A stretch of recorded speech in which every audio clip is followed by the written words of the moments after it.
셰익스피어 이야기 로미오와 줄리엣. 어느 날 아침 칼과 방패를 든 두 남자가 베로나 광장으로 걸어오고 있었다. 그들은 성벽 쪽으로 다가서면서 광장 주위를 살펴보았다. 여보게, 그레고리, 이젠 더 이상 못 참겠어. 한 남자가 무엇이 못마땅한지 눈살을 잔뜩 찌푸리며 말했다. 못 참다니 뭘 못 참는단 말인가? 다른 남자가 말했다. 그 두 남자는 바로 캐플렛 집안의 하인인 그레고리와 샘슨이었다. 홧김에 칼이라도 쑥 뽑고 싶단 말일세. 칼을 뽑다니 모가지나 뽑히지 않게 조심하게나. 그레고리가 빈정거리듯 말을 받았다. 내 양만 올려봐. 내 칼이 번개처럼 날아갈 테니. 웬걸? 자네가 어디 그렇게 쉽게 약이 오르려고. 천만에 몬테균의 강아지 새끼만 봐도 분통이 터지는걸. 샘슨의 말을 듣는 그레고리 역시 같은 심정이었다. 다만 일부러 샘슨의 화를 돋우기 위해 빈정거렸던 것이었다. 그들은 어제 저녁부터 주인인 캐플렛이 몬터규 집안에 대한 욕하는 것을 듣고 자기네 주인을 그처럼 화나게 한 몬터규 집안에 잔뜩 원한을 품고 있었다. 그 이유가 무엇인지도 모른 채 마치 자기 부모를 죽인 원수이기나 한 것처럼 그들을 미워했다. 그때 몬터규 집안의 하인 아브라함과 또 한 명의 하인이 광장을 가로질러 오고 있었다. 저기 몬테균의 하인 두 놈이 오고 있다. 그레고리가 말했다. 여보게, 우리 편에는 말썽이 없도록 저쪽에서 시비를 걸게 해야 해. 샘슨이 말했다. 그럼 놈들이 지나갈 때 얼굴을 찡그려주면 어떨까? 놈들이 기분 나쁘게. 나도 엄지손가락을 씹어줄 거야. 그래도 가만히 있다면 제 놈들 망신이 있지. 그것은 상대를 모욕한다는 표시였다. 몬테균의 하인들이 가까이 오자 그레고리는 얼굴을 찌푸렸고 샘슨은 엄지손가락을 입에 넣고 씹는 신용을 했다. 여보시오, 왜 우릴 보고 엄지손가락을 씹는 거요? 아브라함이 아니 꼽다는 듯이 말했다. 내 손가락도 내 마음대로 못 씹는단 말이오? 우리 보고 한 게 아니오? 그렇다면 어쩌겠어? 그러고 보니 너희 캐플렛의 하인들이 싸움을 걸기 위해 수작을 부리고 있구나. 아브라함이 노려보며 말했다. 무엇이? 덤비고 싶다면 덤벼라. 점차 거친 말이 오가더니 그들은 급기야 서로 칼을 빼들고 싸우기 시작했다. 때마침 광장으로 들어서던 몬터규의 조카 벤볼리오가 이들을 보았다. 벤볼리오는 이 쓸데없는 싸움을 말리려고 했다. 그러나 말만으로 싸움을 말릴 수가 없었다. 벤볼리오는 칼을 빼들고 네 사람이 싸우는 가운데로 뛰어들었다. 그런데 공교롭게도 캐플렛 집안의 티폴트가 광장으로 오다가 이 광경을 보게 됐다. 티폴트의 눈에는 벤볼리오가 몬터규 집안 하인들의 편을 들어 싸우는 것처럼 보였다. 설사 벤볼리오가 싸움을 말리려 한다는 것을 알았다 하더라도 칼싸움에 자부심이 있는 티볼트로서는 가만히 있지 않았을 것이다. 그것은 벤볼리오가 자기네 집안과 원수 사이인 몬터규 집안 사람이었기 때문이다. 벤볼리오 이놈, 하인들 틈에 끼어 칼을 빼들다니. 너 같은 놈은 내가 상대해주지. 티볼트는 다짜고짜 칼을 빼들고 벤볼리오에게 덤벼들었다. 나는 싸움을 말리고 있을 뿐이요. 당신도 하인들의 싸움이라 말리시오. 벤볼리오가 말했다. 뭐가 어쩌고 어째? 칼을 빼들고 싸움을 말린다고? 잔소리하지 말고 내 칼이나 받아라, 이 비겁한 놈아. 네 사람의 싸움은 이제 6명의 싸움이 됐다. 캐플렛 집안과 몬터규 집안이 원수 같은 사이라는 것은 베로나 성에서 모르는 사람이 없었다. 두 집안의 싸움에 진력이 난 베로나 사람들은 마침내 분개해서 두 집안 사람들이 싸우는 걸 보기만 하면 어느 편이건 간에 닥치는 대로 때려서 혼을 내주곤 했다. 이번에도 몽둥이와 창을 든 시민과 관리들이 이들의 싸움을 보고 뛰쳐나왔다. 이놈들이 또 싸운다. 모두 다 때려 눕혀라. 케플레페도 때려 눕히고 몬터규 놈들도 때려 눕혀라. 관리들이 큰 소리로 외치자 싸움 소식을 듣고 구경하던 사람들도 와 하면서 싸움판에 뛰어들었다. 이때 광장 한쪽에서 마차 한 대가 달려오다가 멈추어 섰다. 마차에는 케플렛 집안의 어른인 케플렛이 타고 있었다. 이게 웬 소동이냐? 내 칼을 다오어서. 케플렛은 마차에서 내리기도 전에 칼부터 찾았다. 칼은 뭐하게요? 지팡이를 가져가세요. 함께 타고 있던 케플렛 부인이 말했다. 내 칼을 달라니까? 케플렛이 고함을 쳤다. 광장 반대쪽에서도 한 대의 마차가 오고 있었다. 그 마차에는 몬터규 집안의 어른인 몬터규가 타고 있었다. 몬터규는 싸움이 벌어진 것을 보자 마차가 미쳐 서기도 전에 문을 열고 내리려고 했다. 이 무례한 케플렛 녀석아. 그러자 몬터규 부인이 옷깃을 잡았다. 싸우시겠다면 꼼짝도 못하게 하겠어요. 그러나 몬터규는 막무가내였다. 놓으시오. 잡지 말라니까. 이때 베로나 성의 영주 에스컬러스가 나타났다. 싸움을 멈추어라. 이 짐승만도 못한 놈들아. 너희 케플렛과 몬터규 두 늙은이는 실없는 말 한마디로 3번이나 싸워서 조용하던 성 안을 소란케 했다. 또다시 싸우는 날이면 치안 교란죄로 너희 목숨은 없으리라. 이번만은 용서할 테니 물러가라. 그리고 케플렛은 나와 같이 가고 몬터규는 오늘 오후에 법정에 출두하라. 한 번 더 일러둔다. 죽음이 무섭거든 썩 물러가라. 영주가 큰 소리로 나무라자 치열하게 싸우던 사람들은 말없이 무기를 거두고 흩어졌다. 영주는 이번이야말로 오랫동안 골칫거리였던 두 집안의 문제를 단호하게 처리하고 싶었다. 영주는 케플렛과 디폴트를 데리고 떠났다. 대체 맨 처음 싸움을 시작한 게 누구냐? 몬터규가 벤볼리오에게 물었다. 제가 여기 왔을 때는 싸움이 이미 시작돼서 말리려고 했습니다. 그런데 티볼트가 칼을 빼들고 달려들었어. 그만. 그건 그렇고 로미오 못 봤느냐? 몬터규 부인이 물었다. 숙모님, 로미오 형은 아침 일찍 밖으로 나갔습니다. 제가 몰래 뒤따라가니까 숲속으로 슬쩍 숨더군요. 그 애가 요즘 무슨 생각을 하는지 모르겠구나. 밤새 나돌아다니다가 아침이면 돌아와서 방구석에 틀어박히고 일부러 창문이며 커튼까지 닫아버리니 원, 혹시 왜 그러는지 알고 있느냐? 숙부님, 저쪽에 마침 로미오 형이 오는군요. 제가 물어볼 테니 두 분은 먼저 가보세요. 그래라, 여보, 우린 갑시다.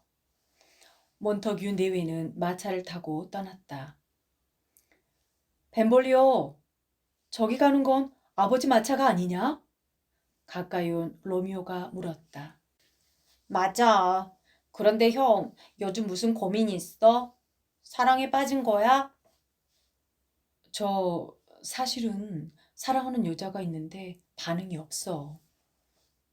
짝사랑 때문이구나.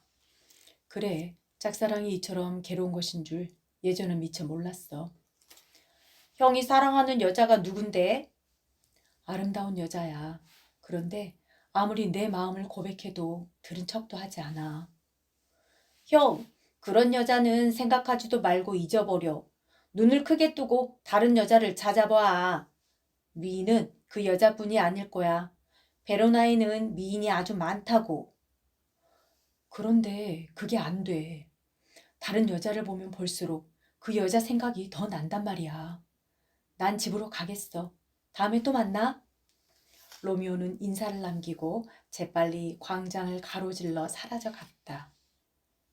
그날 영주는 캐플렛과 몬토규에게 광장에서 소란을 피운 죄로 집에서 근신하라는 벌을 내렸다. 극히 가벼운 벌이긴 했지만 캐플렛은 생각할수록 몬토규가 괘씸했다. 몬토규만 없다면 베로나 성의 귀족으로서 떵떵거리며 살 수 있었기 때문이다. 그때 하녀가 와서 말했다. 페리스 백작께서 오셨습니다. 안으로 모셔오너라.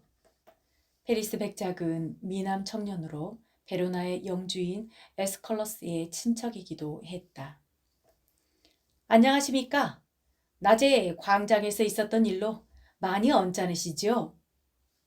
어서 오시오. 나는 괜찮소. 나뿐이 아니고 몬터규 역시 같은 벌을 받았으니까. 하긴 우리 같은 늙은이들이 평화를 유지하는 일쯤이야 어려운 일이 아니오. 캐플렛은 대수롭지 않다는 듯이 말했다. 두 분 다 베로나 성의 이름난 귀족이신데 긴 세월을 두고 다투시게 되어 유감입니다. 그건 그렇고 저의 청혼은 어찌 되었습니까? 페리스 백작은 전부터 캐플렛의 무남 동료인 줄리엣에게 청혼을 하고 있었다. 하지만 아직은 너무 어려서 다른 자식은 다 죽고 이제 그 애만이 나의 희망이랍니다. 어쨌든 백작이 직접 나서서 딸의 마음을 사보시구려. 따님보다 더 어린 나이로 행복한 어머니가 된 분도 많지 않습니까? 하지만 이제 겨우 14살이네. 그 애가 허락한다면 나도 승낙하겠소. 참, 이렇게 합시다. 오늘 밤 우리 집에서 무도회가 열린답니다. 백작께서도 꼭 참석해 주시오. 예쁜 처녀들도 많이 올 테니까 두루 살펴보시고 그 중에서 으뜸 가는 처녀를 사랑하시오. 알겠습니다. 그럼 무도회 때 다시 뵙겠습니다. 안녕히 가시오. 페리스 백작이 돌아가자 캐플렛은 하인을 불렀다. 여기 무도회에 초대할 사람들의 이름이 적혀 있다. 내가 직접 찾아가서 무도회에 왕림해 주시길 바란다고 전해라. 예, 나리. 하인은 명단을 들고 나가면서 혼잣말로 중얼거렸다. 이거야 원. 난 놓고 기억자도 모르는데 누구누구 이름이 적혀 있는지 알 수가 있나? 그를 아는 분한테 물어봐야지. 하인은 집을 나와 광장 쪽으로 걸어갔다.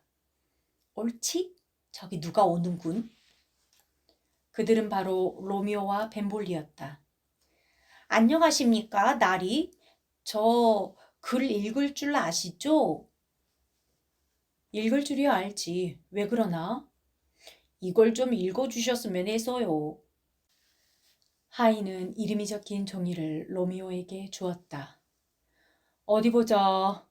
마티노님과 그 부인 및 따님들, 안셀모 백작과 그 누이 동생들, 비트라비오 미망인, 플라센티오님과 그 조카들, 머큐쇼와 그의 동생 발렌틴, 케플레 숙부님과 그 부인 및 따님들, 로잘린과 리비아. 이건 모두 젊은 남녀의 이름이군. 어디로 모이는가? 우리 케플레 딸이 댁입니다. 저 나리께서도 몬토균의 사람이 아니라면 부디 참석하십시오. 하인은 명단을 받아들고 급히 떠났다. 로잘린이 온다고? 로미오는 로잘린의 이름을 되뇌며 얼이 빠진 듯 했다. 형이 사모하는 여인이 로잘린이었었어? 그럼 오늘 밤 무도회에 가서 공정한 눈으로 누가 제일 미인인지 다른 처녀들과 비교해보지 그래? 로잘린의 이름을 함부로 부르지 마라. 태양 아래 그녀보다 미인이 어디 있단 말이냐. 그러니까 가서 비교해보란 말이오. 좋아. 다른 여자와 비교하기 위해 가는 게 아니라 로잘린을 보기 위해 가보겠다.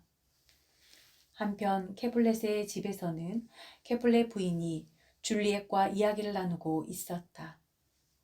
줄리엣, 너도 14살이다. 이제 결혼에 대해서 생각해 볼 때가 될 것 같구나. 어머니, 아직까지 결혼에 대해 많은 생각을 해보지 못했어요. 그럼 지금부터라도 결혼에 대해 좀 더 구체적으로 생각을 해보아라. 베로나에는 너보다 나이가 어린 아가씨들 중에 벌써 어머니가 된 여자도 있단다. 그리고 저 늠름하고 잘생긴 페리스 백작이 너한테 청혼을 해왔단다. 그러자 옆에 있던 유모가 맞장구 쳤다. 어머나, 그분은 베로나 신사들의 본보기 같은 분이지요. 어떠냐? 페리스 백작을 사랑할 수 있겠니? 오늘 밤 무도회에서 백작을 볼 수 있을 거다. 책을 읽듯 페리스 백작의 얼굴을 잘 살펴봐라. 어머니 말씀대로 하겠어요. 하지만 제가 그분을 사랑하게 될지는 모르겠어요. 줄리엣은 부끄러운 듯 조용히 말했다. 이윽고 저녁이 되자 케플레 집안에서는 음식을 장만하고 손님을 맞이할 준비로 분주했다. 그 시간 광장 구석에서는 로미오와 벤볼리오가 만나고 있었다. 그들 외에도 대여섯 명이 더 있었는데 모두 가면을 쓰고 있었다. 잠시 후 횃불을 든 몇 사람이 일행에 합류했다. 그들은 캐플렛의 저택을 향해 걸음을 옮겼다. 로미오는 불청객이 되어 남의 집 무도회에 참석하는 일이 왠지 사나이답지 못하다는 생각이 들었다. 더구나 그 집은 자기네 집안과 원수처럼 지내는 집이었다. 캐플렛의 저택이 가까워지자 로미오가 말했다. 난 횃불이나 들고 구경이나 하겠네. 아니면 그냥 갈 테야. 로미오의 친구 머큐쇼는 평소에 로미오답지 않은 태도에 몹시 답답한 생각이 들었다. 그냥 간다고? 여기까지 와서 꽁무니를 빼겠단 말이지? 자, 걱정하지 말고 들어가자고. 그러나 로미오는 여전히 마음이 내키지 않았다. 가면 무도회에 참석하는 건 참 좋지만 불청객으로 불쑥 들어가는 건 신사답지 못한 행동이 아닐까? 벤볼리오가 참을 수 없다는 듯이 말했다. 형, 망설이고 떠드는 동안에 시간만 지나갔어. 이제 만찬도 끝났을 텐데 너무 늦은 건 아닐까? 아니, 너무 일이지 않을까 모르겠어. 어쩐지 마음이 설레는군. 좋아, 할 수 없지. 앞일은 하느님께 맡기고 씩씩하게 들어가자. 그들은 가면으로 얼굴을 가린 채 집 안으로 들어갔다. 만찬은 끝난 것이 아니라 이제 막 시작되려는 참이었다. 캐플렛은 줄리엣과 함께 손님을 맞이하고 있었다. 로미오 일행은 행여나 들킬까 싶어 캐플렛과 줄리엣을 제대로 쳐다보지도 못했다. 이윽고 홀 안에 손님이 가득 차자 캐플렛이 말했다. 자, 여러분, 오늘 밤을 멋지게 보내셨으면 좋겠습니다. 잘 오셨습니다. 여러분, 나도 한창 때는 가면을 쓰고 아름다운 여인의 귀에다 달콤한 얘기를 속삭였지요. 다 옛날 일이지만. 악사들은 연주를 시작하시오. 자, 우리 모두 즐겁게 춤을 춥시다. 흥겨운 음악이 연주되면서 춤이 시작되었다. 로미오는 사방을 둘러보면서 로잘린을 찾고 있었다. 그러다 문득 줄리엣을 보게 되었다. 오! 로미오의 입에서 저도 모르게 감탄사가 흘러나왔다. 참으로 아름다운 여인이었다. 세상에 태어나서 저토록 아름답고 품이 있는 여인을 로미오는 한 번도 본 적이 없었다. 장미보다도 백합보다도 더 아름다운 여인이었다. 로미오의 머릿속에는 그토록 사모하던 로잘리는 간데없고 어느덧 오늘 밤 처음 본 그 아가씨로 가득 차게 되었다. 그때 심부름하는 하인이 로미오 옆을 지나갔다. 로미오는 그 하인에게 물어보았다. 여보게, 저기 저 여인이 누군가? 모르겠는데요. 하인은 귀찮은 듯 쳐다보지도 않고 가버렸다. 참으로 보석처럼 아름답구나. 이 세상에 저렇게 고귀한 미인이 있다니. 저 여인에게 춤을 청해야지. 그녀의 손을 잡고 춤을 출 수 있다면 얼마나 기쁠까. 로미오는 저도 모르게 중얼거렸다. 그때 로미오의 등 뒤에 있던 한 청년이 그 말을 들었다. 그는 캐플렛의 조카 티볼트였다. 티볼트는 살며시 시중 들던 하인을 불렀다. 이봐, 내 칼을 가지고 와라. 몬터규의 아들 로미오가 왔다. 우리 집안의 명예를 위해서라면 저런 녀석은 죽여도 좋아. 티볼트! 무도회장을 살피던 캐플렛이 티볼트를 불렀다. 왜 그렇게 화를 내느냐? 숙부님, 몬터규가의 로미오 놈이 왔어요. 그냥 둘 수 없잖아요. 잠자코 내버려 둬라. 내 집에서 해칠 수는 없다. 전 못 참겠어요. 가만두라니까. 손님들 앞에서 난장판을 벌이겠다는 거냐? 하지만 이건 지옥입니다. 이놈, 소란을 피운다면 너부터 혼내주겠다. 알았습니다. 젊은 티볼트는 숙부의 말씀을 거역할 수 없었다.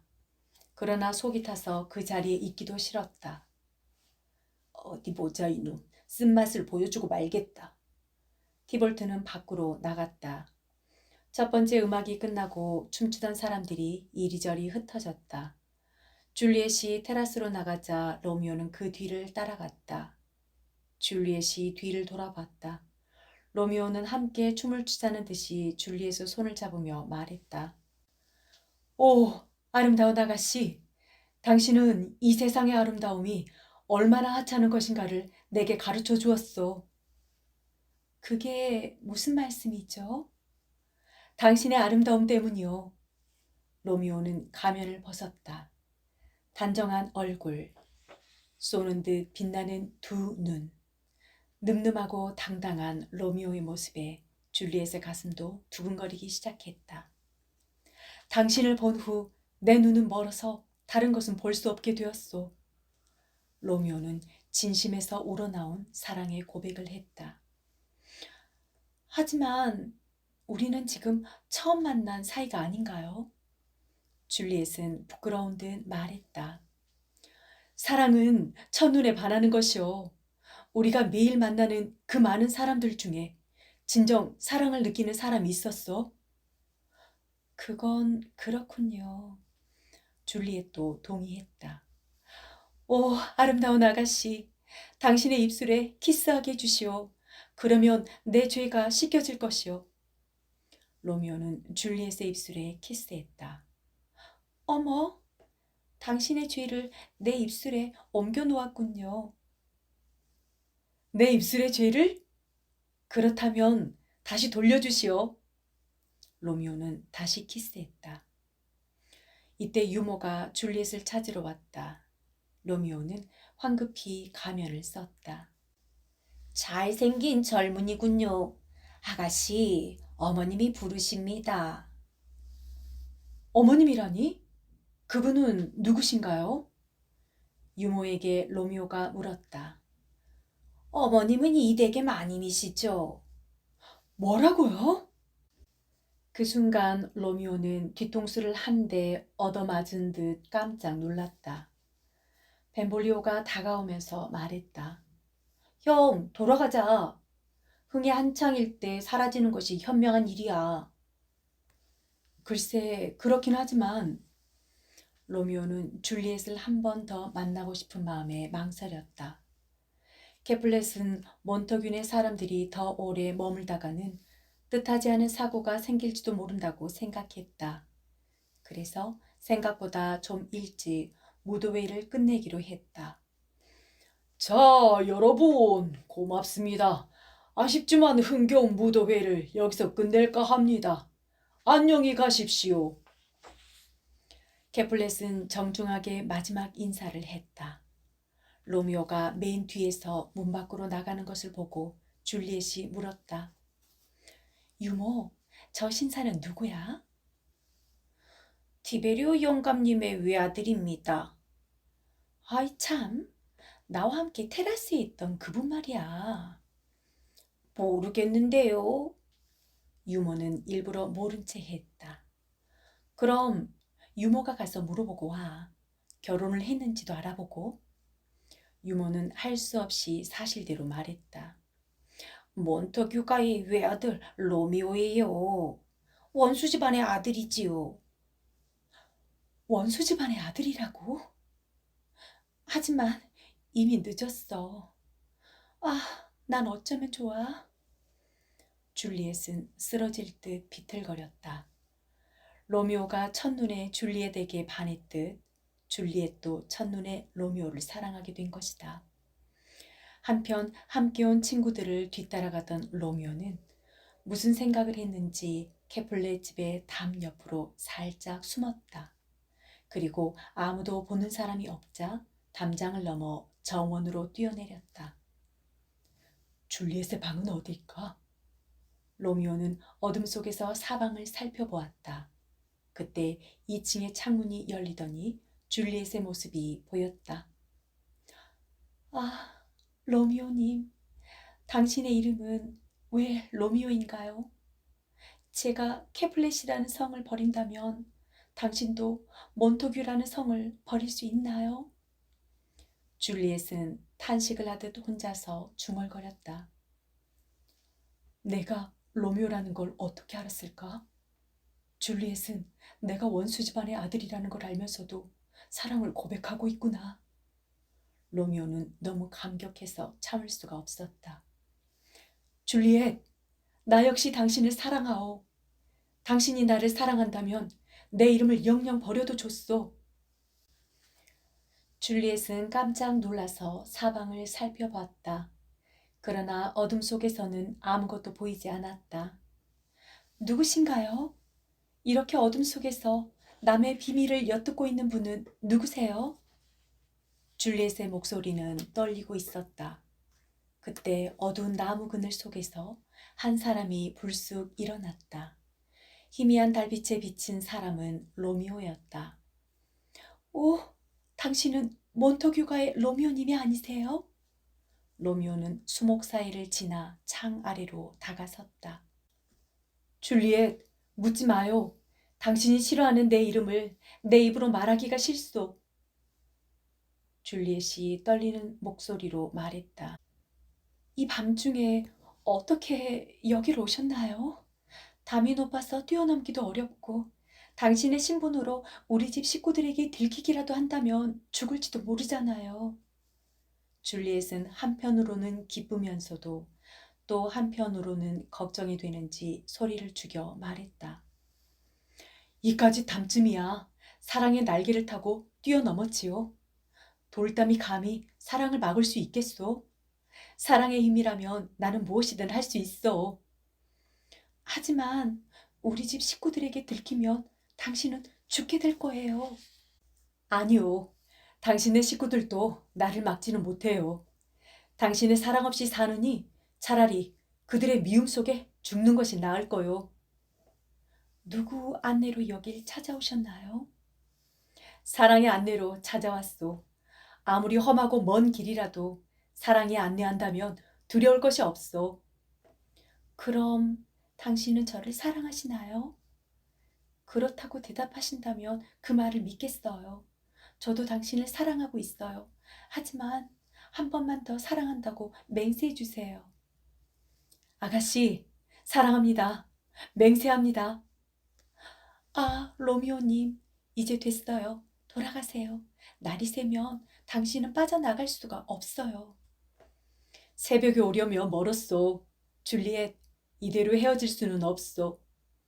그때 안에서 줄리엣을 부르는 유모의 목소리가 들려왔다. 로미오님, 이젠 정말 안녕을 말해야겠어요. 당신이 나와 진정으로 결혼하고 싶다면 내일 사람을 보내겠어요. 언제 보낼까요? 9시에 광장으로 보내주시오. 그럼 어서 가세요. 안녕, 안녕. 줄리엣의 모습이 창문에서 사라지자 로미오도 담장을 넘어 떠났다. 이른 아침 성당의 사제관 뜰에 바구니를 든 신부가 나타났다. 로렌스 신부였다. 그는 남의 어려움이나 괴로움을 보면 참지 못하고 도와주는 성자 같은 신부였다. 영주 에스컬러스도 로렌스 신부 앞에서는 함부로 말하지 않았다. 뭐니 뭐니 해도 밤이슬이 마르기 전에 뜯어야 약효가 좋아. 로렌스 신부는 약초에 대해 아주 많이 알고 있었다. 로렌스 신부님, 뒤에서 인기척이 나더니 누군가 신부를 불렀다. 신부는 뒤를 돌아보았다. 로미오 아닌가? 새벽같이 웬일인가? 신부님, 부탁드릴 일이 있습니다. 저는 케플레카의 따님과 사랑의 맹세를 했습니다.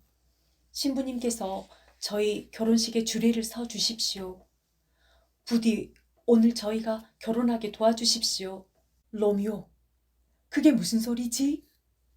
신부는 어안이 벙벙했다. 제발 꾸짖지 마십시오. 신부님은 저희를 도와주시겠죠?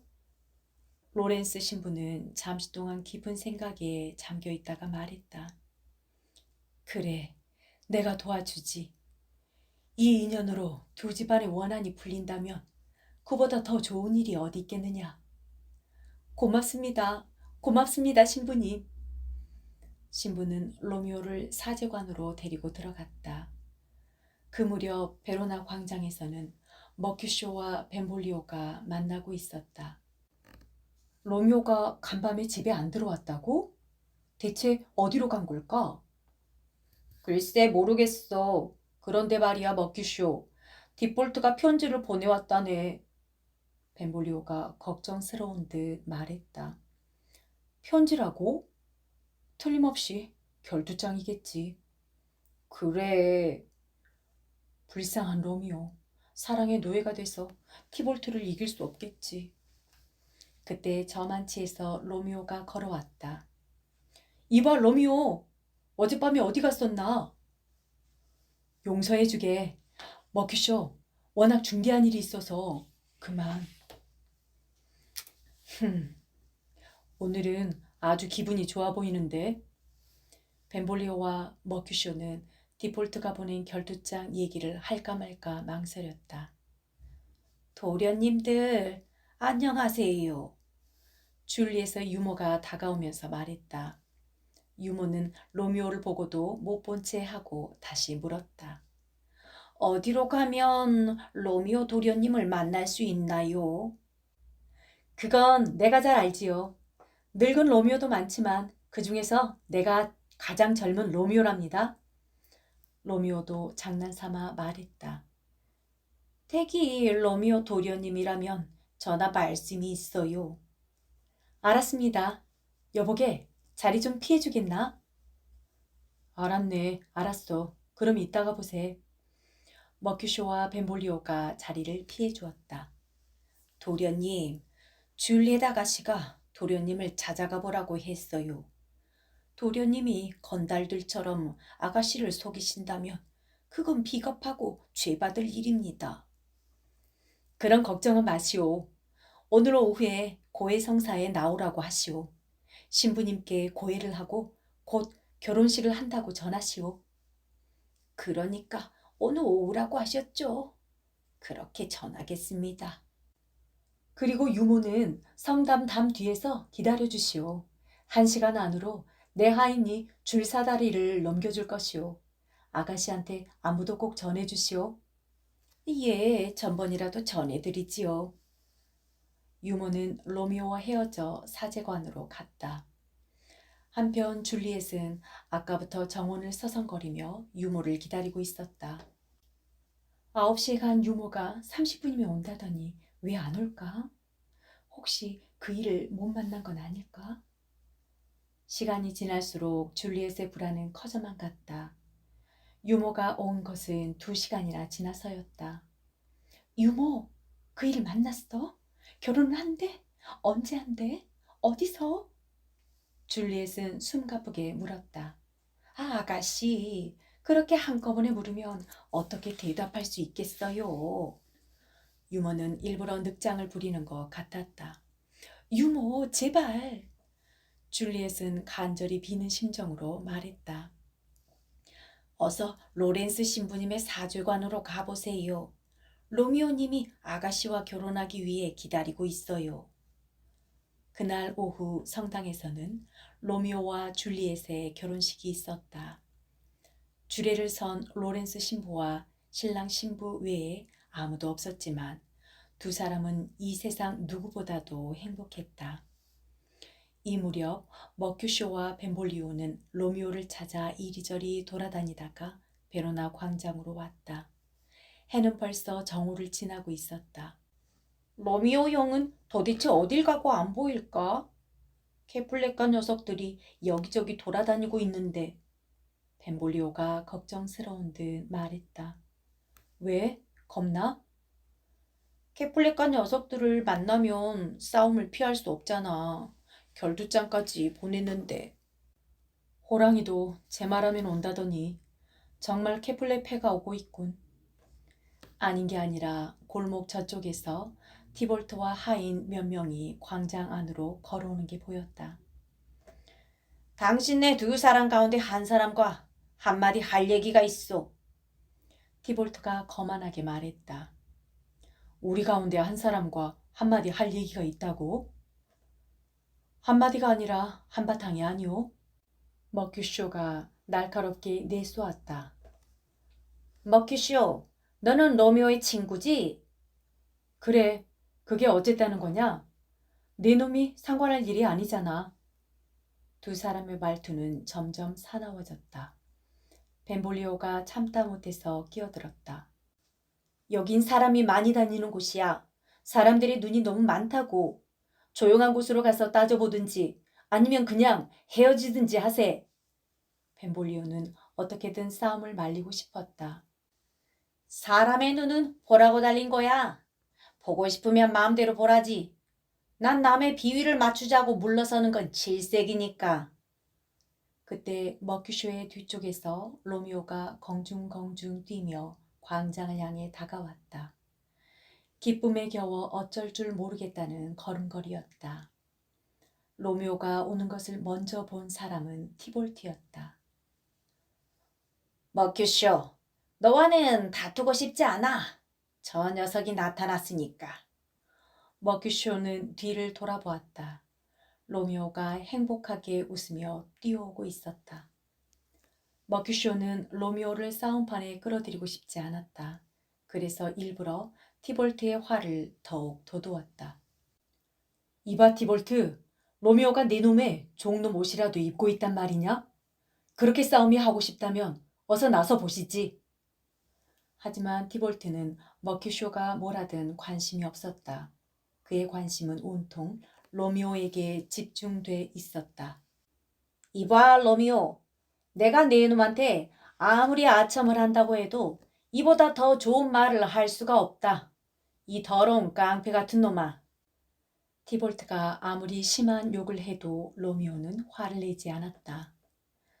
티볼트, 나는 자네를 좋아해야 하기 때문에 그런 무례한 말을 해도 참겠네. 나는 깡패가 아닐세. 그러니 우리 좋게 헤어지세. 이놈, 어젯밤 내 놈이 우리를 모욕한 일이 그것으로 씻겨질 줄 아느냐? 어서 칼을 빼라. 분명히 말하지만 나는 자네를 모욕한 일이 없네. 오히려 나는 자네를 사랑한다네. 그 까닭은 자네도 차차 알게 되겠지. 로미오의 얘기를 듣고 정작 화가 난 것은 머큐쇼 쪽이었다. 로미오, 왜 그렇게 비겁해? 저 따위 놈한테 굽실대는 이유가 뭐야? 이 쥐새끼 같은 티볼트 놈아, 칼을 빼라 어서! 머큐쇼는 칼을 뽑아들고 티볼트를 겨누었다. 좋아, 덤벼라! 티볼트도 칼을 빼들었다. 마침내 두 사람 사이에 칼싸움이 시작됐다. 벤볼리오, 칼을 빼서 이들의 싸움을 말려. 티볼트, 머큐쇼, 베로나 거리에서 싸우지 말라는 영주님의 명령이 있었잖아. 로미오는 친구인 머큐쇼의 앞을 가로막았다. 그 순간 티볼트는 로미오의 겨드랑이 밑으로 칼을 휘두르며 머큐쇼를 찔렀다. 머큐쇼가 피를 쏟으며 쓰러졌다. 어느새 모여들었는지 광장에는 구경하는 사람들로 가득했다. 티볼트는 머큐쇼가 쓰러지는 것을 보자 하인들을 데리고 급히 모습을 감추었다. 머큐쇼! 머큐쇼! 그러나 머큐쇼는 몇 마디 웅얼거리더니 괴로워하다가 그만 그 자리에서 숨을 거두고 말았다. 나 때문이야. 영주님의 친척이요. 내 친구인 머큐쇼가 나 때문에 죽었어. 내 명예도 티볼트의 욕설에 먹칠을 당했고. 아, 사랑하는 줄리엣. 당신의 미모가 나를 얼간이로 만들고 강철같이 용감한 내 성격도 녹여꾸려. 로미오는 머큐쇼의 시체를 안고 눈물을 흘렸다. 그때 도망치듯 사라졌던 티볼트가 다시 돌아왔다. 이놈! 머큐쇼를 죽이고도 내 놈이 살아서 날뛰겠다는 거냐? 머큐쇼의 영혼이 우리 머리 위에서 기다리고 있다. 너 아니면 내가 그를 따라가야 한다. 로미오는 성난 목소리로 울부짖었다. 망할 자식! 내가 그놈의 친구니까 로미오 내 놈이 따라가야지. 티볼트는 칼을 들고 덤벼들었다. 로미오 역시 칼을 빼들고 싸웠다. 그러나 티볼트는 로미오의 적수가 아니었다. 성난 로미오의 칼을 맞고 티볼트 역시 그 자리에 쓰러져 숨을 거두었다. 로미오 형, 어서 피해. 시민들이 몰려오고 있어. 체포되면 영주는 사형을 시킬 거야. 알았어. 로미오는 그 길로 도망을 쳤다. 어느새 창과 몽둥이를 든 시민들이 몰려들었다. 뒤이어 영주와 케플레 부부 그리고 몬터규 부부가 들이닥쳤다. 무슨 일이냐? 영주가 큰 소리로 물었다. 영주님, 이 끔찍한 불행에 대해서 제가 말씀드리겠습니다. 머큐쇼는 티볼트가 죽였고 티볼트는 로미오가 죽였습니다. 벤볼리오가 말하자 케플레 부인이 소리를 질렀다. 티볼트, 내 조카야. 아이고, 공정하신 영주님, 몬터균의 피도 흘리게 해주세요. 영주가 다시 물었다. 벤볼리오, 그렇다면 이 싸움은 누가 먼저 시작했느냐? 티볼트입니다. 티볼트가 먼저 시작했습니다. 벤볼리오는 어떻게 해서 싸움이 시작됐으며 머큐쇼와 티볼트가 죽은 경위를 자세히 설명했다. 그러나 케플레 부인은 악을 썼다. 저 사람은 몬테균의 친척이에요. 허위 진술을 하고 있어요. 영주님, 로미오가 티볼트를 죽였으니 살려둘 수 없습니다. 조용히 하시오. 로미오는 티볼트를 죽였고 티볼트는 머큐쇼를 죽였소. 그럼 머큐쇼의 핏값은 누가 치른단 말이오? 영주가 케플레 부인에게 물었다. 영주님, 이번에는 몬터규가 나섰다. 그건 로미오의 잘못이 아닙니다. 로미오는 머큐쇼의 친구입니다. 로미오가 티볼트를 죽인 것은 잘못이지만 그 애는 법률이 행한 일을 대신했을 뿐입니다. 그럼 판결을 하겠다. 이제부터 어떤 소청이나 변명도 듣지 않겠다. 울거나 빌어도 용서하지 않겠다. 로미오는 당장 추방이다. 베로나에서 발각되는 날이면 그것이 마지막인 줄 알아라. 영주는 이렇게 판결하고 시체를 치우게 했다. 성당에서 로미오와 결혼식을 마치고 돌아온 줄리엣은 어서 밤이 되기를 초조하게 기다리고 있었다.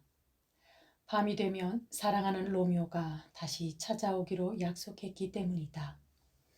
저녁 때가 되자 줄 사다리를 손에 든 유모가 돌아왔다. 유모의 얼굴은 온통 눈물투성이었다. 그분이 죽었어요, 아가씨. 우린 이제 끝났어요. 그분은 살해당했어요. 다시는 볼 수 없어요. 유모, 무슨 말이야? 죽기는 누가 죽었다는 거야?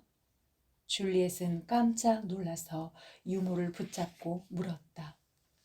오, 하느님, 그 남자다운 가슴에 난 상처를 내 눈으로 똑똑히 봤어요. 온몸이 핏두성이가 되어 쓰러져 있는 그 모습이 얼마나 불쌍하던지 나는 그만 기절하고 말았어요. 유모의 넋두리는 한없이 계속될 것만 같았다. 줄리엣의 가슴 속에서 무엇인가 덜컹 하고 소리를 내며 떨어지는 듯 했다. 유모, 그게 무슨 말이야? 설마 그이가? 줄리엣은 너무 두려워서 뒷말을 이을 수가 없었다. 아, 티볼트님, 티볼트 도련님, 다시는 볼 수 없게 되었군요. 아니, 이게 어떻게 된 일이야? 로미오님이 죽고 티볼트 오빠도 살해당하다니. 내가 가장 사랑하는 오빠와 그보다 더 사랑하는 남편이 죽다니. 도대체 이게 무슨 일이야? 줄리엣은 갑자기 세상이 캄캄해지고 하늘이 무너지는 것 같아서 외마디 소리를 질렀다. 아니에요. 돌아가신 건 티볼트님이고 로미오 그놈은 추방당했어요. 티볼트님을 죽였기 때문이에요. 그럼 로미오님의 칼이 티볼트 오빠를 찔렀단 말이야? 오, 이럴 수가. 내가 가장 사랑하는 사람이 내 오빠를 죽이다니. 아니야, 그럴 리가 없어. 줄리엣은 너무도 기가 막혀서 어찌할 줄을 몰랐다. 로미오 놈, 티볼트님을 죽이다니. 맹세도 지킬 줄 모르는 거짓말쟁이. 갈 곳 없이 돌아다니며 빌어먹다 죽어버려라. 유모는 티볼트를 죽인 로미오를 저주했다. 유모, 그게 무슨 말이야? 감히 내 앞에서 어떻게 내 남편을 욕할 수 있어? 아, 불쌍한 로미오. 그렇지만 나쁜 사람. 무엇 때문에 오빠를 죽였어요? 아니야. 만약 오빠를 죽이지 않았으면 오빠가 로미오를 죽였을지도 몰라. 그러나 추방이라니. 겨우 3시간 전에 결혼했는데 추방이라니. 그런데 유모, 부모님은 어디 계셔? 티볼트님의 시체를 붙들고 통곡하고 계십니다. 부모님께 데려다 드릴까요? 오, 아니야. 줄리엣은 계속 로미오를 부르며 몸부림쳤다. 보다 못한 유모가 줄리엣을 달랬다. 아가씨, 방으로 가세요. 제가 한번 로미오 도련님을 찾아볼게요. 그분은 지금 로렌스 신부님의 사제관에 숨어 있을 거예요. 고마워, 유모. 꼭 그 일을 만나게 해줘. 그리고 그에게 이 반지를 드리고 마지막 작별을 하러 오시라고 전해줘. 줄리엣은 손가락에 낀 반지를 빼주었다. 티볼트를 죽이고 도망친 로미오는 신부의 사제관에 숨어 있었다. 사람을 죽인 자는 사형에 처하는 것이 베로나 성의 법률이었다. 그러나 로미오는 죽는 것이 두렵지 않았다. 다만 줄리엣을 만나지 못하는 것이 고통스러울 뿐이었다. 문 열리는 소리가 들리더니 로렌스 신부가 돌아왔다. 로미오, 이리 오너라. 영주님의 선고가 내려졌다. 물론 사형이겠죠. 그보다 관대한 선고를 내리셨다. 영주님은 정상을 참작해서 추방령을 내리셨다. 추방이라뇨? 그럼 줄리엣을 영영 만날 수 없습니까? 오, 그렇다면 차라리 사형 선고를 내리시지. 추방이 뭡니까? 추방되어 줄리엣을 만날 수 없다는 생각을 하자 로미오는 차라리 죽는 것이 낫겠다는 생각이 들었다. 그때 문 두드리는 소리가 들려왔다. 어서 숨어라. 신부는 책장 뒤로 로미오를 숨게 하고 문을 열었다. 찾아온 사람은 줄리엣의 유모였다. 신부님, 말씀해 주세요. 로미오님은 지금 어디에 계세요? 신부는 말없이 책장 뒤를 가리켰다. 그러자 온통 눈물 범벅이 된 로미오가 책장 뒤에서 걸어 나왔다. 유모, 줄리엣은 지금 어떻게 하고 있어? 나를 미워하며 원망하고 있나요? 아가씨는 울고만 있어요. 쓰러져서 울다가 벌떡 일어나서는 티볼트님을 부르고 로미오님을 부르다가 다시 쓰러지는 거예요. 아, 그 이름들이 그녀를 죽인 거예요. 티볼트와 로미오라는 이름이. 로미오는 헛소리처럼 짓거리더니 갑자기 단도를 뽑아 제 몸을 찌르려고 했다. 이게 무슨 짓이냐? 신부가 재빨리 제지했다. 내가 대장부냐? 겉으로는 대장부 같다만 그 눈물은 아녀자의 것이로구나. 다른 생각은 말고 밤이 되거든 줄리엣을 만나라. 가서 위로해 주어라. 그리고 내가 만투아에 가 있으면 때를 보아서 너희의 결혼을 발표하고 영주님의 용서를 얻어서 너를 부르겠다. 유모, 먼저 가서 기다리시오. 곧 로미오를 보내겠소. 신부는 이미 이 불행한 젊은이를 위해 만반의 계획을 세워 놓은 듯이 말했다. 신부님 고맙습니다. 그런데 이건 아가씨가 로미오님께 전해드리라는 반지예요. 유모는 로미오에게 반지를 주고 나갔다. 서둘러라 로미오. 성문이 닫히기 전에 떠나든가 새벽녘에 변장을 하고 떠나든가 해야 한다.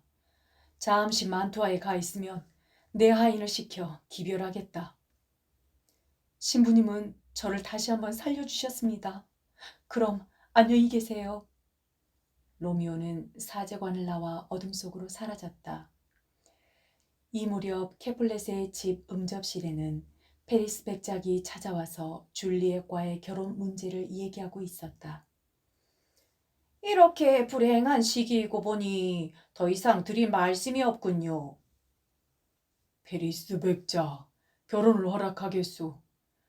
그 애는 아버지 말이라면 거역하지 않을 거요. 오늘이 월요일이니까 결혼식은 목요일쯤으로 하면 어떻겠소? 빠르면 빠를수록 좋습니다. 좋아요. 그럼 결혼식은 목요일로 정합시다. 잘 알겠습니다. 그럼 저는 이만 가보겠습니다. 줄리엣과의 결혼 승낙을 받은 페리스 백작은 가벼운 발걸음으로 떠났다. 당신이 줄리엣에게 말해주어. 페리스 백작과 결혼하라고. 그리고 결혼식 준비를 시켜주어. 알았어요. 긴 하루였군. 그럼 잠이나 잡시다. 케플레 부부는 침실로 갔다. 그로부터 얼마 후 줄리엣의 2층 방에서는 줄리엣과 숨어 들어온 로미오가 이별을 슬퍼하고 있었다. 이제 나에게 길은 두 가지뿐이오. 여기를 떠나 목숨을 건지든가 그냥 머물러 있다가 죽는 일뿐이오. 하지만 새벽이 되려면 아직 시간이 있어요. 좀 더 계세요. 줄리엣은 어떻게 해서든지 로미오와 좀 더 같이 있고 싶었다. 그렇다면 나는 잡혀도 좋소. 죽어도 좋소. 그것이 당신의 뜻이라면 나는 당신 뜻을 따르겠소. 로미오 역시 줄리엣과 헤어지고 싶지 않았다. 아니에요. 벌써 날이 밝아오고 있어요. 떠나세요. 어서 떠나세요. 날이 밝아올수록 우리들의 슬픔도 커지는구려. 그때 줄리엣을 부르는 유모의 목소리가 들렸다. 아가씨, 어머님께서 지금 방으로 올라오십니다. 아, 로미오, 이렇게 헤어져야 하나요? 안녕, 줄리엣. 기다려요. 반드시 좋은 소식을 전하겠소. 우린 다시 만날 수 있을까요? 그야 만날 수 있고 말고. 지금의 슬픔은 이 다음에 더 큰 기쁨이 될 거요. 로미오는 서둘러 창문에 걸쳐놓은 사다리를 타고 내려갔다. 그때 문 밖에서 케플레 부인의 목소리가 들렸다. 얘야, 일어났니? 예, 어머니. 줄리엣은 급히 줄 사다리를 끌어올려 감추고 문을 열었다. 이젠 좀 괜찮니? 전 너무 슬퍼요. 이제 그만 울어라. 운다고 티볼트가 살아난 것도 아니란다. 그렇지만 어머니.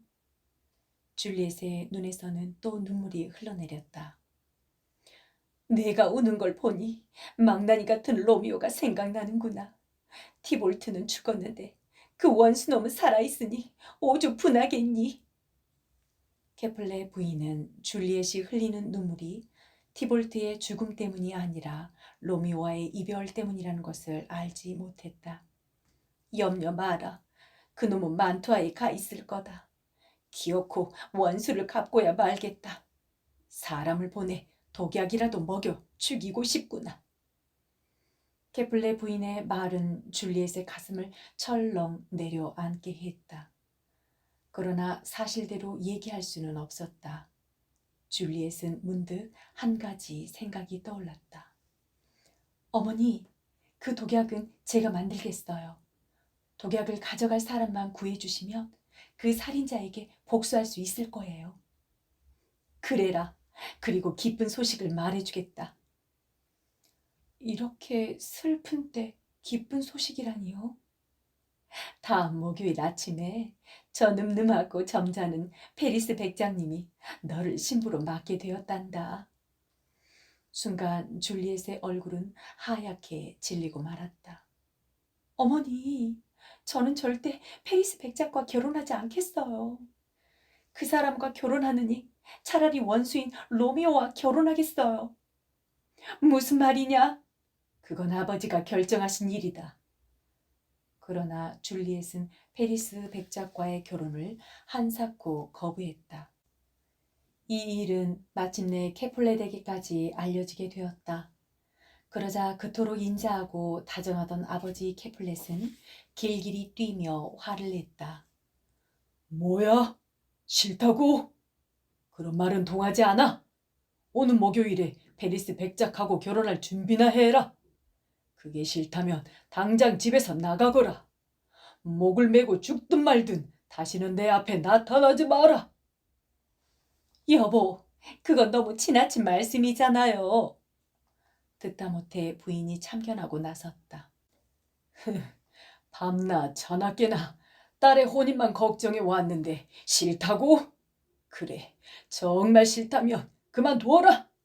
그 대신 너는 이제 내 딸이 아니다. 이 집에서 나가라.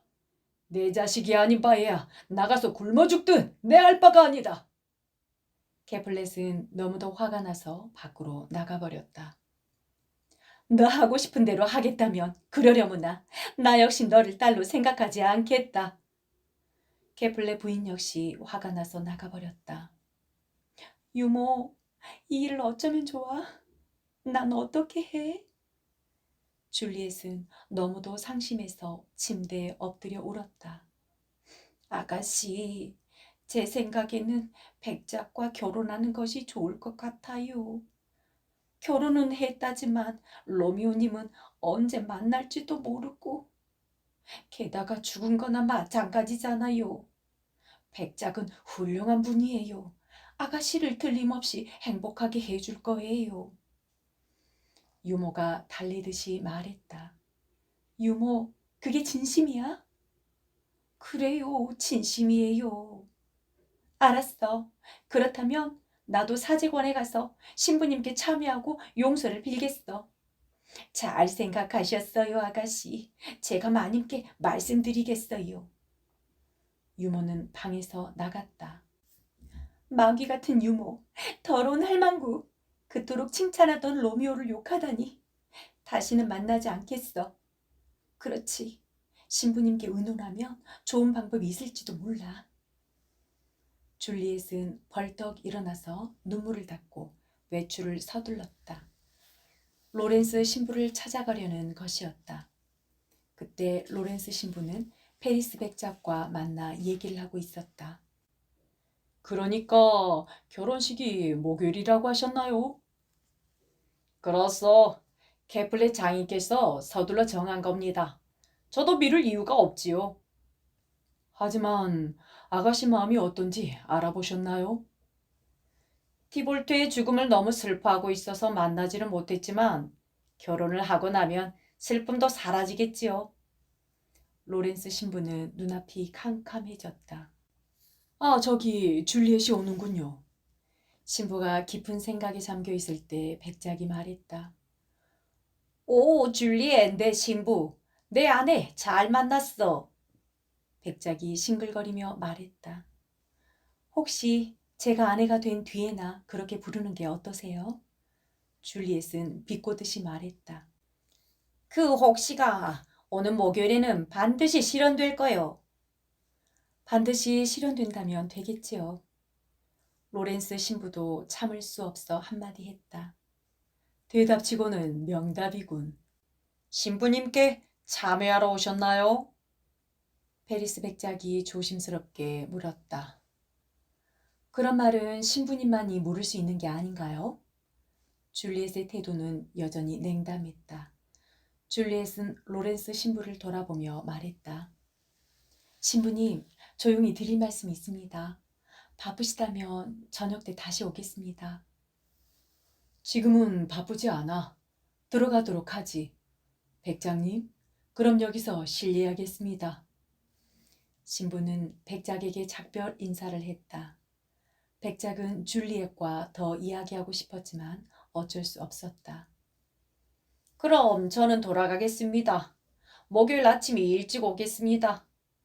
백작이 떠나자 서재로 돌아온 줄리엣은 다시 솟구치는 눈물을 참을 수가 없었다. 신부님, 이런 꼴을 보여드려서 죄송합니다. 하지만 울지 않고는 견딜 수 없습니다. 줄리엣, 너의 슬픔은 내가 잘 안다. 백작 얘기로는 목요일에 결혼한다던데 그게 사실이냐? 예, 아버지께서 결정하신 일이에요. 로렌스 신부는 한숨을 쉬며 말했다. 어떻게 해야 한담? 방법이 없어. 신부님, 방법이 없다면 길은 오직 하나뿐이에요. 다만 로미오를 못 만나고 떠나는 게 안쓰럽군요.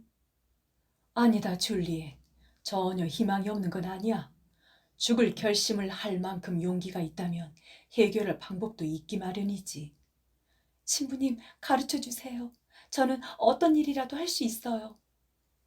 그렇다면 돌아가서 기쁜 얼굴로 페리스 백작과 결혼하겠다고 말해라. 그리고 수요일 밤에는 너 혼자 있어라. 유모도 내 방에 들여서는 안 된다. 신부는 작은 약병을 꺼내주면서 말을 계속했다. 잠자리에 누워서 이 약을 마셔라. 그러면 내 몸은 시체처럼 싸늘해지고 피도 돌지 않을 거다. 24시간 동안 너는 시체가 되는 셈이야. 그러나 24시간이 지나면 깨어난단다. 결혼식 날 아침 사람들은 너의 시체를 보게 되겠지.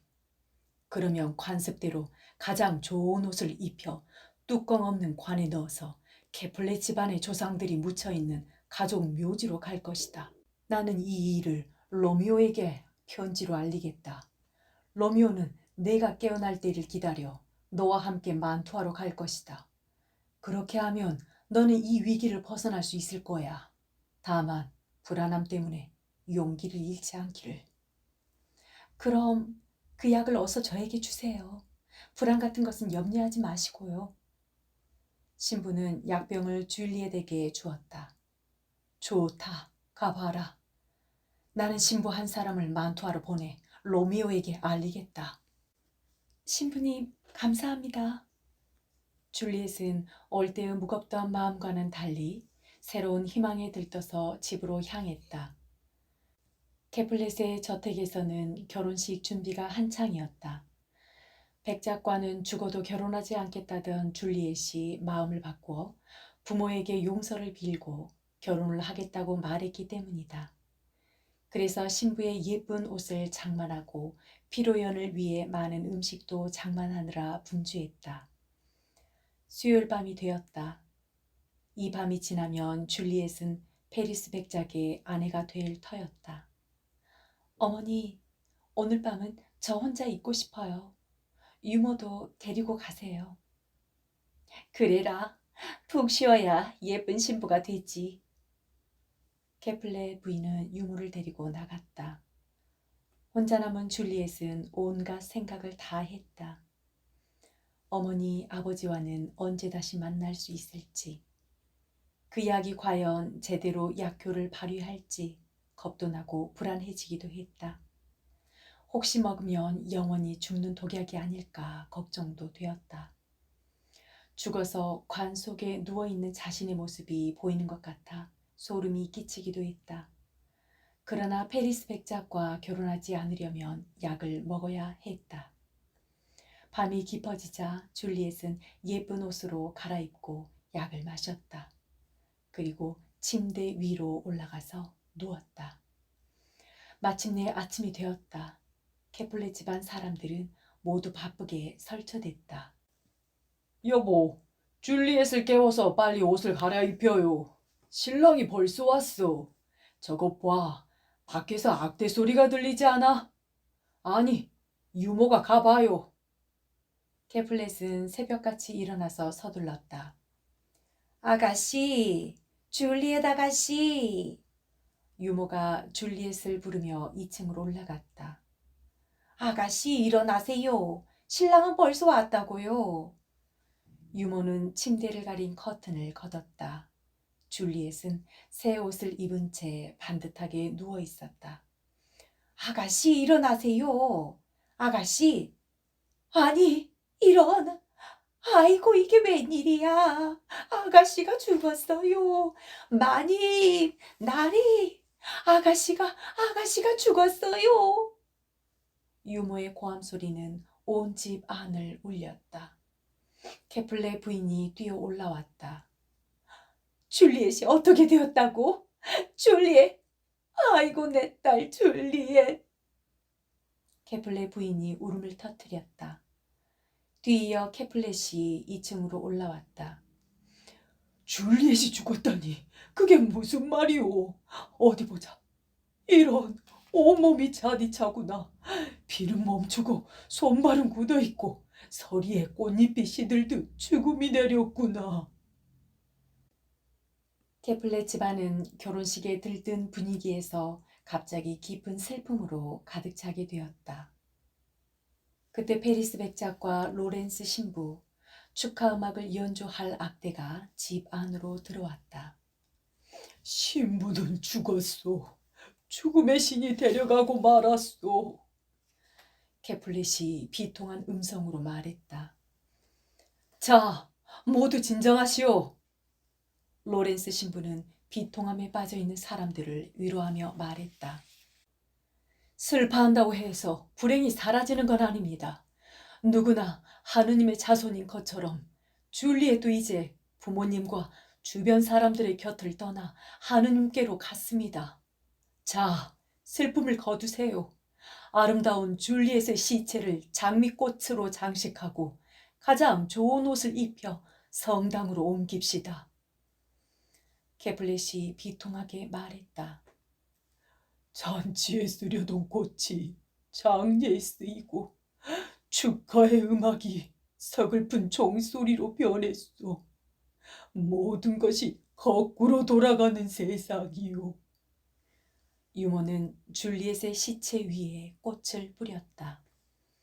한편 베로나 성을 떠나 만투아로 간 로미오는 잠시도 줄리엣을 생각하지 않은 적이 없었다. 더구나 간밤에는 이상한 꿈을 꾸기까지 했다. 그 꿈은 자신이 죽는 꿈이었다. 그러나 줄리엣이 다가와 자신의 입술에 키스를 하자 다시 살아나서 제왕이 되는 그런 꿈이었다. 오, 줄리엣, 꿈속의 사랑이 이처럼 달콤한데 그 사랑이 이루어지면 얼마나 달콤할까. 오늘은 목요일. 베로나에게서 좋은 소식이 올 것 같구나. 로미오가 꿈 생각을 하며 기다리고 있을 때 로미오의 하인이 뛰어들어 왔다. 어쩐 일이냐? 부모님도 안녕하시고 줄리엣도 잘 있느냐? 무슨 소식을 가지고 왔느냐? 하인은 숨을 헐떡거리며 말했다. 예, 나리와 마님은 잘 계십니다. 그리고 아가씨 시체는 가족 묘지에 편안히 누워 계십니다. 가족 묘지에? 그게 무슨 말이냐? 줄리엣에게 무슨 일이 일어났단 말이냐? 로미오의 얼굴은 금방 창백해졌다. 도련님, 제발 진정하세요. 아가씨는 죽었어요. 이제 이 세상 사람이 아닙니다. 진정하라고? 줄리엣이 가고 없는데 진정하라고? 어서 양말을 사오너라. 빨리 가지 못하겠느냐? 하인이 양말을 사러 가자 로미오는 혼자 중얼거렸다. 줄리엣, 기다리시오. 오늘 밤에는 그대 곁에서 함께 자겠소. 로미오는 황급히 밖으로 나와서 약방을 찾았다. 여보시오, 빨리 나오시오. 뭘 그렇게 꾸물거리시오. 약방 앞에서 로미오가 소리쳤다. 누구요? 약방 문이 열리면서 가난에 찌든 꾀죄죄한 영감이 나왔다. 자, 여기 40덕것의 돈이 있어. 이걸 받고 독약을 좀 주시오. 먹으면 당장 온 혈관에 독이 퍼져서 곧 숨이 끊어지는 가장 독한 약을 주시오. 약방 영감은 40덕것이라는 많은 돈이 욕심은 났지만 선뜻 받으려고 하지 않았다. 그런 독약이 있기는 하지만 아무한테나 함부로 팔 수는 없소. 그걸 팔다가 들키면 만투아의 법에 따라 사형에 처해지요. 이봐요, 영감. 가난에 찌든 생활이 좋소? 이 세상에 어떤 법률도 당신을 가난에서 벗어나게 해주지는 않소. 이 돈을 받고 약을 주시오. 알았소. 가난이 죄지. 약방 영감은 돈부터 챙겨 넣고는 숨겨놓은 독약병을 꺼내주었다. 물에 타서 마시면 백발백중이요. 설사 20명을 당해내는 장사라도 당장의 끝이요. 로미오는 독약병을 품에 넣고 불이 나게 뛰어나왔다. 목요일 저녁 때였다. 로렌스 신부는 사제관 응접실에서 초조하게 누군가를 기다리고 있었다. 신부님 계세요? 오, 좋은 신부, 어서 오시오. 로미오의 답장은 어서 이리 주시오. 그러자 좋은 신부는 민망한 듯 대답했다. 그게 저 어젯밤 병문안을 갔다가 시간이 늦어서 못 가고 말았습니다. 편지를 전해주지 못했다고요? 이런, 이게 무슨 소리요? 잘못하다가는 큰일이 벌어지겠군. 로렌스 신부는 묘지의 관 속에 혼자 누워있을 줄리엣을 생각하자 마음이 급해졌다. 그래, 만투아이는 다시 편지를 보내기로 하고 우선 줄리엣에게 가봐야겠어. 이렇게 생각한 로렌스 신부는 성급히 묘지를 향해 떠났다. 케플레 집안의 가족 묘지에 두 사람이 찾아오고 있었다. 페리스 백작과 시동이었다. 결혼식 날 아침에 신부를 잃어버린 페리스 백작은 생각할수록 마음이 허전해서 그냥 있을 수가 없었다. 비록 줄리엣은 죽었지만 그 무덤에 꽃 한 송이라도 더 뿌려주고 싶었다. 그래서 시동을 데리고 줄리엣을 찾아가는 길이었다. 그때 어디선가 인기척이 들렸다. 누굴까? 페리스 백작은 시동과 함께 몸을 감추었다. 가까이 다가온 사람은 로미오와 로미오의 하인이었다. 곡괭이와 지렛대는 내게 주고 이 편지를 내일 아침 아버님께 전해드려라. 그리고 내가 무슨 일을 하든 방해하지 마라. 누구한테도 말하지 말고. 알았어? 알았습니다. 그리고 이걸 받아. 로미오는 돈 지갑을 하인에게 주었다. 하인은 아무래도 이상한 생각이 들어서 그 자리를 떠날 수가 없었다. 그래서 가는 척하고 숲을 속에 숨어서 로미오의 행동을 지켜보기로 했다. 한편 숨어서 로미오를 지켜보고 있던 페리스 백작은 케플렛 집안의 원수인 로미오가 죽은 줄리엣의 시체까지 복수의 칼을 휘두르러 온 것으로 생각했다. 그래서 그는 숨어있던 곳에서 뛰쳐나오며 소리쳤다. 야, 이 로미오 놈아! 시체까지 복수를 하러 오다니 너를 체포하겠다. 여보시오 젊은 분. 절망한 인간을 건드리지 말고 피해가시오. 나는 나 자신을 죽이러 온 사람이오. 나를 방해하는 자는 나보다 먼저 죽을 것이니 어서 도망이나 가시오. 로미오는 다가오는 사람이 누군지 알려고도 하지 않았다. 쓸데없는 소리. 너를 중재인으로 체포하겠다. 페리스는 칼을 뽑아들었다. 기어코 나를 화나게 한다면 할 수 없지. 로미오도 칼을 뽑아들었다. 두 사람 사이에 치열한 싸움이 시작됐다. 백작의 시동은 겁이 나서 사람들을 부르러 마을로 뛰어갔다. 싸움은 금방 끝났다. 로미오의 적수가 못됐던 페리스 백작은 가슴을 찔린 채 쓰러졌다. 로미오는 지렛대로 무덤의 입구를 가린 돌을 드러내고 무덤 안으로 들어갔다. 뚜껑이 없는 새 관 속에 줄리엣이 누워 있었다.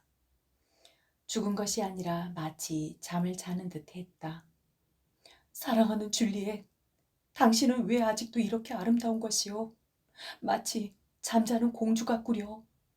나는 당신과 함께 있으려고 왔소. 당신은 내 아내, 나는 영원히 당신의 남편이오. 죽음조차도 결코 우리를 갈라놓을 수는 없소. 로미오는 독약병을 꺼내어 단번에 마셨다. 그리고 줄리엣의 입술에 키스하며 그 자리에 쓰러졌다. 독약의 약효가 온몸에 퍼져서 숨을 거둔 것이다. 잠시 후 무덤에는 또 한 사람이 찾아왔다. 로렌스 신부였다. 신부가 무덤 안으로 들어가려고 하자 누군가 부르는 소리가 들렸다. 신부님! 로미오의 하인이었다. 너로구나. 누가 무덤의 돌문을 열었느냐? 로미오 도련님입니다. 벌써 들어간 지 30분이 넘었습니다. 제가 따라가면 절 죽인다고 해서 기다리고 있었습니다. 알았다. 나 혼자 들어가 보마. 무덤 안으로 들어간 신부는 비명을 질렀다. 아이쿠, 이게 웬 피냐? 페리스, 아니 이거 로미오로구나. 이게 어떻게 된 일이냐? 로렌스 신부가 놀라서 고함을 지를 때 줄리엣이 깨어났다. 어머, 신부님이시군요. 로미오님은 어디 있지요? 잠깐, 밖에서 사람 소리가 들리는구나. 줄리엣, 로미오는 죽었다. 페리스도 죽고 더 이상 꾸물거리지 말고 나가자. 아니에요, 신부님. 신부님이나 가세요. 전 가지 않겠어요. 로렌스 신부가 나가자 줄리엣은 무덤 안을 둘러보았다. 관 옆에 로미오가 쓰러져 있고 무덤 입구 쪽에는 페리스의 시체가 있었다. 그리고 로미오의 손에는 빈 독약병이 들려 있었다. 로미오, 독약을 마셨군요. 내가 죽은 줄 알고 뒤따라오려고 했나요? 독약은 단 한 방울도 남겨놓지 않고 당신의 입술에 키스하겠어요. 그리고 나도 당신을 따라가겠어요. 줄리엣은 로미오의 입술에 키스하고 로미오의 허리에 있는 단도를 빼어 스스로 가슴을 깊이 찔렀다. 그리고 로미오의 시체 위에 쓰러졌다. 다음 날 아침이 되자 무덤 속에서 일어난 사건은 베로나 성 전체에 알려졌다. 에스컬러스 영주는 이 일과 관계된 모든 사람들을 불러 사건의 내용을 신문했다. 그 자리에는 케플레 부부와 몬터규 부부, 로렌스 신부, 로미오의 하인, 페리스 백작의 시동까지 참석했다. 우선 사건의 진실을 풀어야겠소. 잘못을 범한 자가 있다면 결코 용서하지 않을 것이오. 무덤에 있던 자들을 불러내라. 그러자 로렌스 신부가 자진해서 앞으로 나왔다. 모든 책임은 저에게 있습니다. 로렌스 신부는 로미오와 줄리엣의 사랑에서부터 결혼했던 일이며 머큐쇼와 티볼트의 죽음, 줄리엣에게 준 약과 로미오에게 보낸 편지, 로미오와 줄리엣의 죽음에 관해 상세하게 얘기했다. 영주는 뒤이어 유모와 로미오의 하인, 페리스 백작의 시동까지 불러 자세한 얘기를 들었다. 그리고 로미오가 부친 앞으로 전해달라던 편지를 읽고 나서 말했다. 케플렛과 몬터규, 그대들의 증오와 반목이 천벌을 받은 것이오. 그대들의 기쁨이어야 할 자식들은 서로 사랑하면서도 끝내 죽고 말았소. 나 역시 그대들의 불화를 두고 보다가 두 사람의 친척을 잃었소. 모두가 벌을 받은 것이오. 제가 잘못했습니다. 사돈 영감, 악수합시다. 케플렛이 먼저 손을 내밀자 몬터규가 그 손을 잡으며 말했다. 아니요, 내가 잘못했소. 나는 순금으로 줄리엣의 동상을 세워 성실하고 정숙한 줄리엣의 모습이 길이 찬양받도록 하겠소. 나 역시 로미오의 동상을 만들어 내 딸, 아니 그의 아내 곁에 세우겠소. 캐플렛이 말했다. 우울한 평화를 가져온 아침이요. 태양도 슬퍼서 고개를 숙이고 있소. 자, 이제 돌아가서 슬픈 이야기나 나누도록 합시다. 그리고 용서할 것은 용서하고 처벌할 것은 처벌하겠소. 세상에 슬픈 얘기도 많지만 줄리엣과 로미오의 얘기보다 더한 것이 어디 있겠소. 영주는 처연한 목소리로 서글프게 말했다.